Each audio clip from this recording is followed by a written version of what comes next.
once again, back to the seasons of my youth. And I recall a box of rags someone gave us, and how my mama put those rags to use. There were rags in many colors, every piece was small, and I didn't have a coat, and it was way down in the fall. Mama sewed the rags together, sewing every piece with love. She made my coat of many colors I was so proud of. The year was 1975. For $10, you could buy 20 gallons of gas. Bill Gates was just another guy, and Apple was just a fruit. The TV had a knob to change the channel, and our living rooms were filled with Little House on the Prairie and Walton's Mountain. In 1975, the Texas Boys Ranch was founded by strong people with a vision, people who were compassionate about children. The idea was simple and perfect, to create a working ranch for boys. The Texas Boys Ranch became a place to work, to learn, to be loved, and to grow, but also a ranch home. The Texas Boys Ranch began with one cottage. In a perfect world, the Texas Boys Ranch would not exist. But our world is far from perfect. That's where God uses wonderful people like you. Today we have 4 cottages that serve from 32 to 36 children. Of course, it all began with a donation of land. Following that donation, the need to build various cottages came into play, and Cottage 1 was the first cottage built, and they're numbered very cleverly in the order that they were built. Texas Boys Ranch is a ranch home. We are a second chance, a place where hearts can heal, minds can develop, and bodies can grow.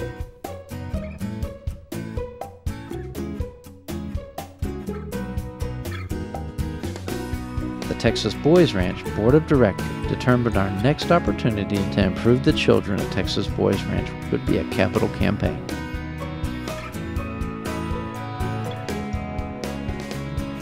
Three projects were developed and approved, and we are proud to share them with you today. The Building Hearts, Minds, and Bodies Capital Campaign. We've got people on the board that are committed to the Boys Ranch, obviously. We have staff that's committed to the boys and girls at the Boys Ranch. We have friends, we have family that have a heart for the Boys Ranch already. We have people in the community that don't even know about the Boys Ranch, but when they do, they're going to have a heart for the boys and girls at the Boys Ranch. The campaign is vital to our long-term success. It will improve the lives of the children and their futures. I know that we can raise the money. I know that the people are generous and understand the needs of the boys and girls at the Boys Ranch.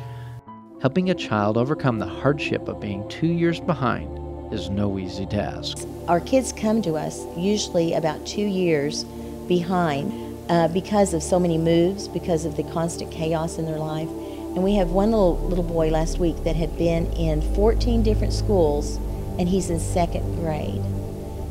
And then we wonder why he's so far behind, why there's so many gaps in his education. Academic success is different for our kids because they are often, not on the same level as other kids or peers their same age. It would motivate our kiddos to do even better in school. And I believe that the Texas Boys Ranch is an educational environment for our kids. Our kids are learning a great deal about life. They're learning alternative ways of viewing things, different from what they experience in their own homes. But they come to us typically academically behind at least 2 years. And that means that we've got to do a lot of work at the ranch as well as in the school system to help these kids catch up.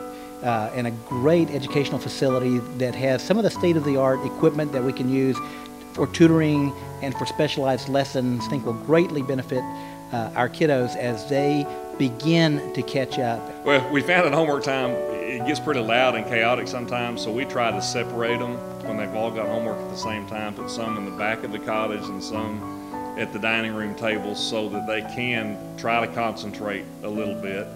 Because we have to divide our efforts. You know, some of the kids have to read every day, so one of us has to, you know, listen to them and let them take turns. Sometimes we let the older boys listen to the younger ones. Our kids were growing up, we didn't really have to help our kids very much with very much homework. I mean, they just went in there and did their homework, and when they were young, we checked it and it was good to go and no big deal. But with these kids, it's a lot different. So it's been very challenging. If we had a facility where they could go to do their homework or check out books, that would be so beneficial to our kids. I encourage my house parents to work with them on homework time, you know, after school, to set aside some time every day to work with the kids on homework, to help them not just do their homework, but understand their homework and make sure they're getting done. And that becomes a big task for my house parents, but when they go there, the purpose is to focus and to study. It's like when we go into a church building, we understand we're not there to goof off, we're there to worship. And so we kind of change our attitude when we walk into the building. We would have a place here, instead of just doing homework in the cottage, which is also where they eat, they have a special place to go to that they understand that when we're here to study.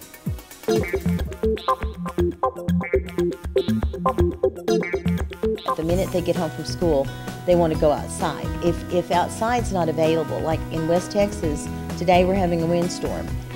So a new facility that could let them play, let them have access to games, running, playing basketball, all of those activities would help get that energy out. And not only for the exercise and the energy, but you know, that's good relationship building as well, and they learn how to get along with each other.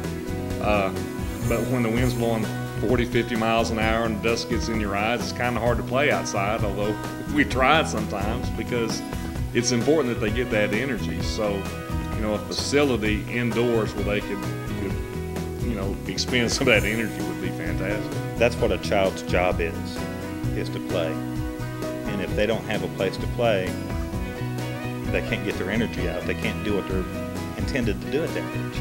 Now, we do have a lot of room out here, but it's all outdoors. There is places for them to run around and play ball and such. But when the weather's bad or when it gets really windy or during the winter time, there's not a place for them to go to. And so then they get cooped up in the cottage.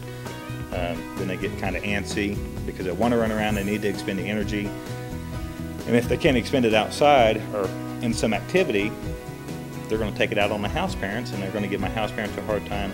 And so this gives the kids an alternate place to go to be able to run around, to socialize with each other, not just their own cottage, but socialize with the other kids on campus, and to be able to interact, and also learn the skills that we learn when we're doing organized sports.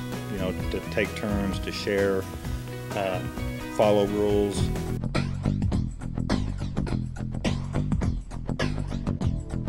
As far as the office goes,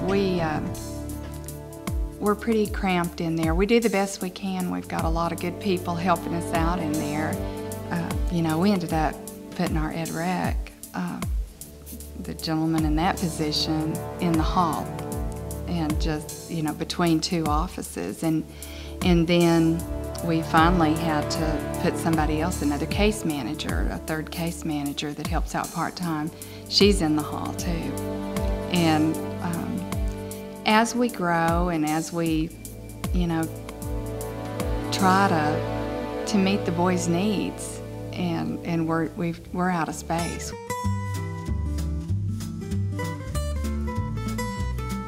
Hippotherapy, it is where our children can work with a horse. This is therapy for the child. And it's a different kind of therapy because you're not sitting in an office or you're not playing games. It's wonderful for the child. It'll be 8 stalls because our cottages have 8 boys. Put a horse in a stall this month.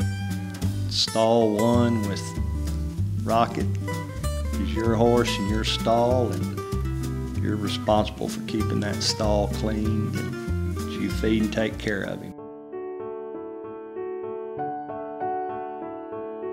We're trying to raise a little over $2 million, which will cover all 3 of the facilities, or any individual can get by giving.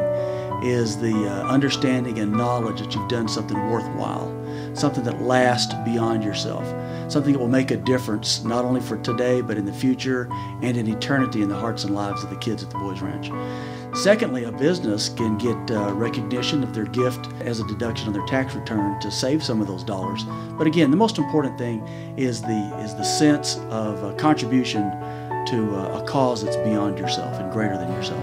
As she sewed, she told a story from the Bible she had read about a coat of many colors Joseph wore, and then she said, Today, 36 years later, the Texas Boys Ranch continues to serve children.